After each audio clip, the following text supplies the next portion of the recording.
नमस्कार, मैं मनीष स्वागत करता हूं आपको अपने इस यूट्यूब चैनल पे। दोस्तों, आरआरबी एनटीपीसी में जो कुछ प्रश्न आए हुए हैं जीके जीएस के, उसमें जो काफ़ी डिफ़िकल्ट हैं या आप कह सकते हैं कि उन चुनिंदा क्वेश्चन जो कि आपके लिए थोड़ा सा मुश्किल रहता है, उसी को यहाँ पे पिक आउट करके लिख के लाते हैं। क्योंकि क्या होता है कि अगर हम पीडीएफ के थ्रू लाएं, पीडीएफ में जो जितना सभी चीज़ें रहता है, जिसमें कि आपके इजी भी प्रश्न रहते हैं और 70 से 80% ईजी ही प्रश्न रहते हैं, जिसको करने में सिर्फ समय जाया होगा, आपको याद ही होगा। तो डिफ़िकल्ट प्रश्न को करते हैं विथ ट्रिक। तो बने रहिएगा, 5 मिनट में आपको तकरीबन 6 से 7 क्वेश्चन या तकरीबन 10 क्वेश्चन के अराउंड आपको याद हो जाएगा इजी वे में एक स्टोरी के थ्रू। पहला क्वेश्चन की ओर बढ़ते हैं। पहला क्वेश्चन है, रंजना गौहर प्रसिद्ध है जो नृत्यांगना है वो कहाँ की है। देखिए, जैसे कई बार फेमस पर्सनालिटी के बारे में पूछा जाता है, जैसे सचिन के बारे में पूछा जाता है कि कौन सा खेल खेलते हैं।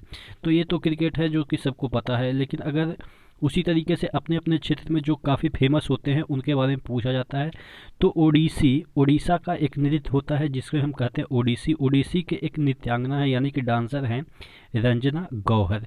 अब याद करने का तरीका मैं आपको बताऊंगा, उससे पहले कि उनका पिक्चर देख लेते हैं। क्योंकि क्या होता है ना कि अगर हमारे माइंड पे किसी भी चीज़ को हम याद करते हैं और उसका पिक्चर होता है तो थोड़ा सा जल्दी याद होता है। ठीक है, तो हम यहाँ पे डाउनलोड वाले सेक्शन में जाके देखते हैं कि ये इनका पिक्चर कैसा, जिससे कि आपको समझ में आएगा। ठीक है, ये देखिएगा, ये रंजना गौहर हैं।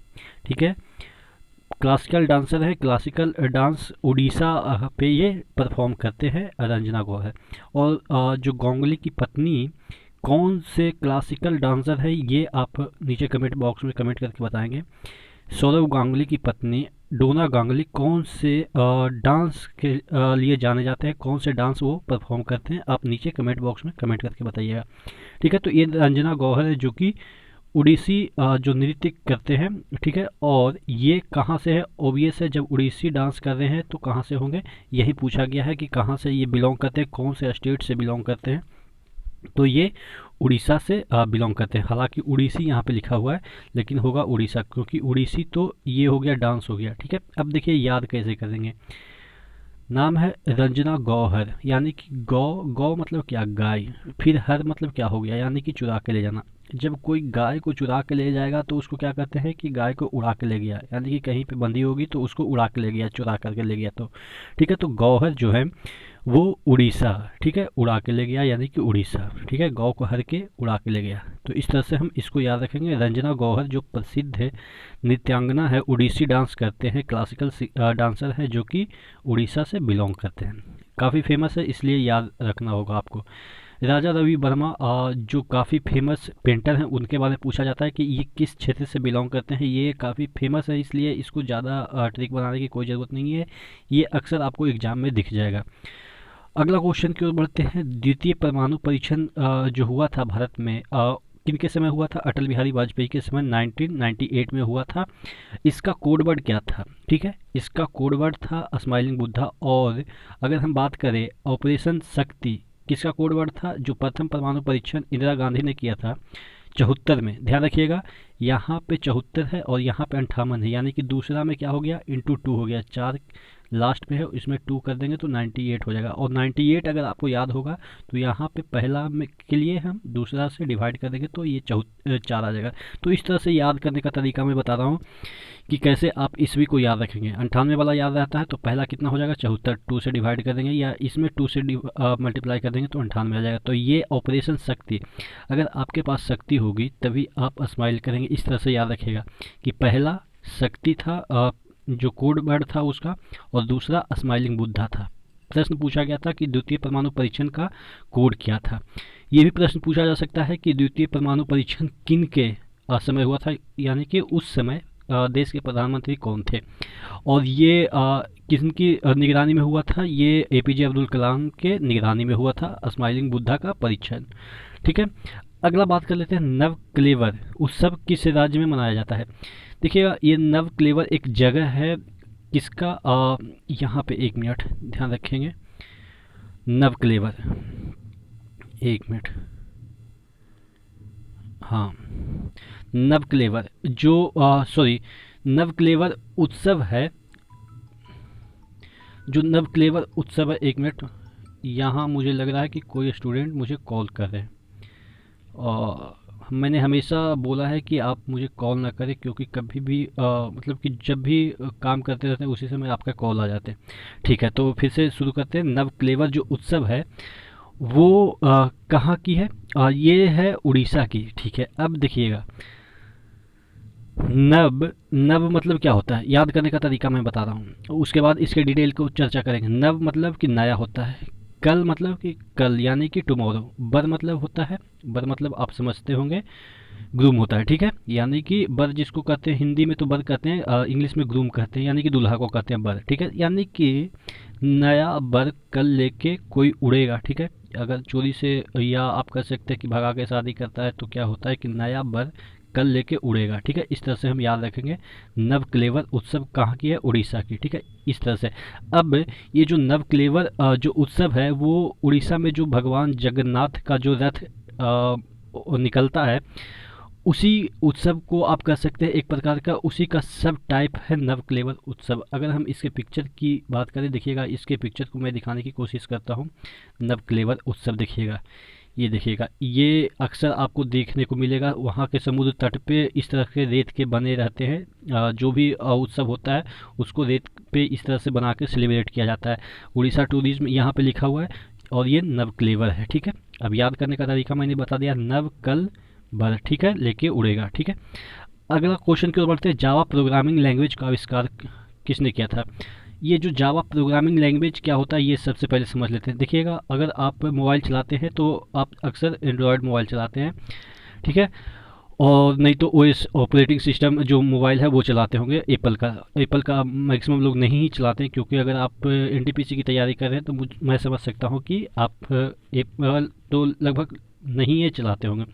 तो जो पहले जो मोबाइल आता था कीपैड वाला, नोकिया वगैरह ये सब आता था, या सैमसंग का आता था कीपैड वाला, तो वो जो फंक्शन करता था वो एंड्रॉयड नहीं होता था, वो क्या होता था, जावा बेस्ड होता, यानी कि उसमें जो प्रोग्रामिंग होते थे वो जावा कोड वर्ड आप कह सकते हैं कोड रहता था। तो वही कह रहा है कि जो जावा प्रोग्रामिंग लैंग्वेज है उसका आविष्कार किसने किया था? तो ये जो जावा प्रोग्रामिंग लैंग्वेज है उसका आविष्कार जेम्स आर्थर गॉसलिंग ने किया था। और अगर कंपनी की बात की जाए तो सन माइक्रो सिस्टम जो है वो कंपनी ने किया था। सन माइक्रो सिस्टम कंपनी में ही ये काम करते थे जेम्स आर्थर गॉसलिंग। याद करने का तरीका मैं बताता हूँ, देखिएगा, जावा प्रोग्रामिंग लैंग्वेज की बात कर रहा है। अब किसी के पास मोबाइल आ जाएगा, पहले के ज़माने में क्या होता था, यानी कि अभी से 10 साल पहले किसी के पास भी मोबाइल आता था उसमें जावा ही होता था यूज। तो वो जोश में रहते थे। ठीक है, हमेशा जोश में रहते थे कि मेरे पास मोबाइल है। इवन वो कितना भी बड़ा आदमी हो, उस समय किसी के पास अगर हाथ में मोबाइल आ जाता है तो वो जोश में रहता था। तो इस तरह से याद रखेंगे, जो जावा प्रोग्रामिंग लैंग्वेज है, जो पहले के ज़माने में जो मोबाइल होता था वो जावा ही यूज करता था लैंग्वेज को, तो उसके पास जोश होता था। ठीक है, इस तरह से।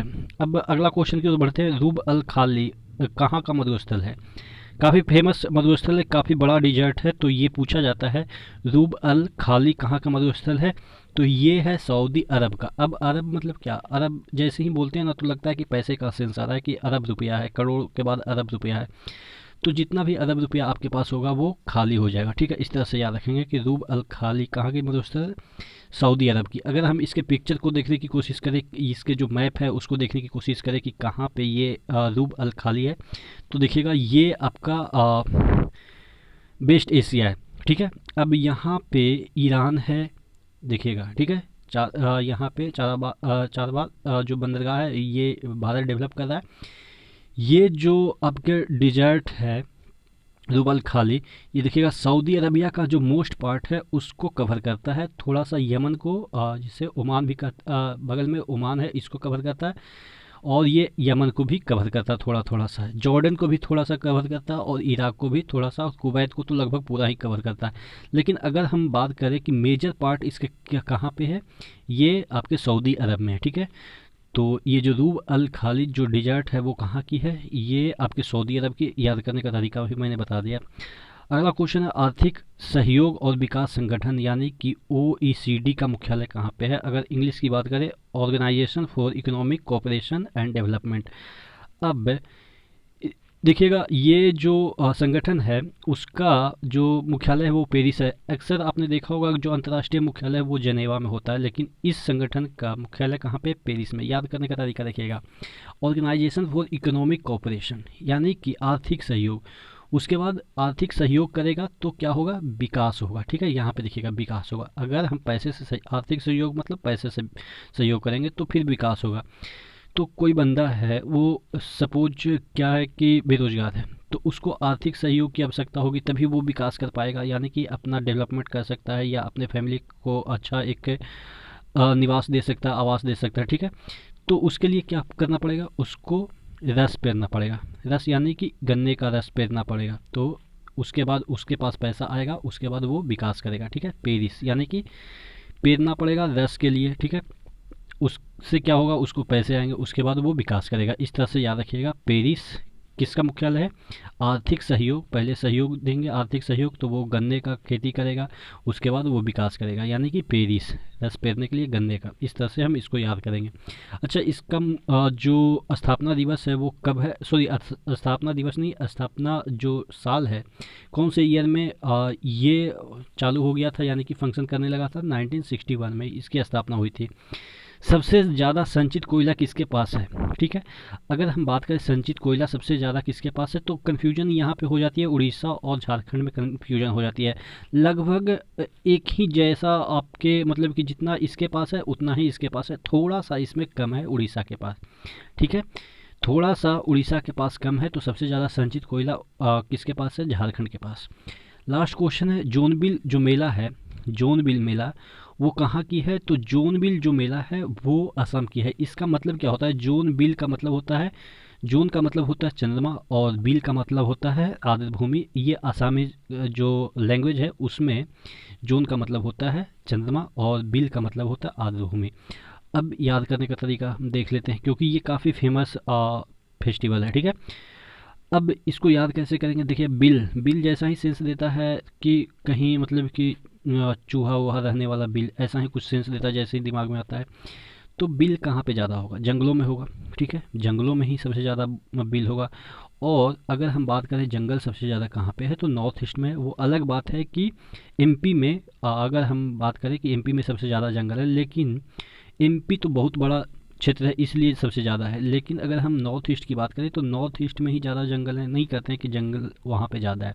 तो नॉर्थ ईस्ट में सबसे ज़्यादा एरिया किसका है, आसाम का है। तो यानी कि जो बिल होगा सबसे ज़्यादा आसाम में होगा। तो इस तरह से हम याद कर सकते हैं कि जो जोन बिल मेला है वो आसाम की है। ठीक है, आशा करते हैं जितने भी क्वेश्चन मैंने आपको कराए हैं वो आपको याद हो गए होंगे। ठीक है, इसी तरह से बने रहिएगा चैनल के साथ। नेक्स्ट वीडियो मिलते हैं, तब तक के लिए धन्यवाद।